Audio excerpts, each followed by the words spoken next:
नमस्कार दोस्तों, हमारे YouTube चैनल प्रभु भक्ति साधना में आप सभी का हार्दिक स्वागत व अभिनंदन है।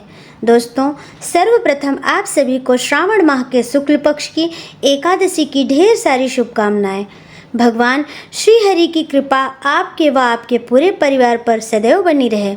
इसी मंगल कामना के साथ पुत्रदा एकादशी की व्रत कथा हम आरंभ करते हैं। एक बार धर्मराज युधिष्ठिर ने भगवान श्री कृष्ण से श्रावण माह के शुक्ल पक्ष की एकादशी के महत्व और उसकी कथा के बारे में जानने की इच्छा प्रकट करते हुए उनसे बताने का आग्रह किया। तब भगवान श्री कृष्ण ने कहा कि सावन के शुक्ल पक्ष की एकादशी श्रावण पुत्रदा एकादशी के नाम से जानी जाती है। श्रावण पुत्रदा एकादशी व्रत रखने वाले को इस कथा को पढ़ना अथवा सुनना चाहिए। भगवान श्री कृष्ण कहते हैं, द्वापर युग में एक महिष्मती नगर था जिसका राजा महिजीत था। उसे पुत्र न होने के कारण बड़ा ही दुख था। राजपाट भी उसे अच्छा नहीं लगता था। वह मानता था कि जिसका पुत्र नहीं है उसे लोक और परलोक में कोई सुख नहीं है। उसने कई उपाय किए लेकिन उसे पुत्र की प्राप्ति नहीं हुई।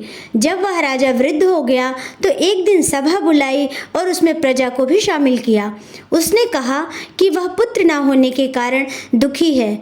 उसने कभी भी दूसरों को दुख नहीं दिया। प्रजा का पालन अपने पुत्र की ही तरह किया। इसके बाद भी उसे पुत्र की प्राप्ति नहीं हुई। ऐसा क्यों? राजा के प्रश्न का हल ढूंढने के लिए मंत्री और उनके शुभ चिंतक जंगल में ऋषि मुनियों के पास गए। तब एक स्थान पर उनको लोमश मुनि मिले।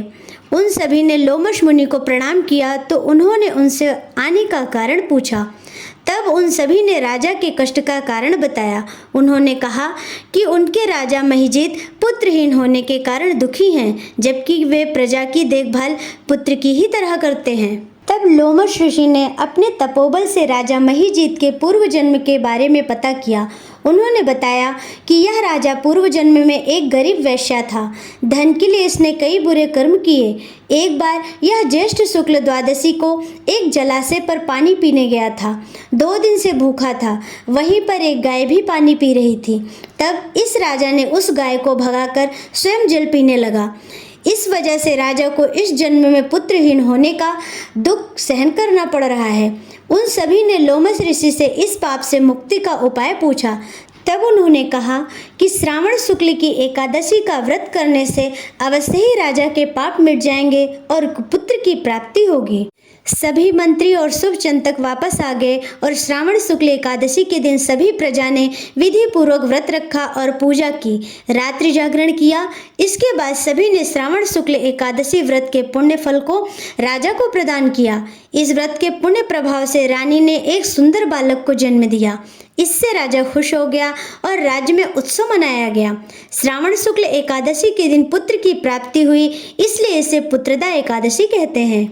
बोलिए श्री हरि नारायण भगवान विष्णु की जय। श्रीमन नारायण नारायण हरि हरि, भजमन नारायण नारायण हरि हरि।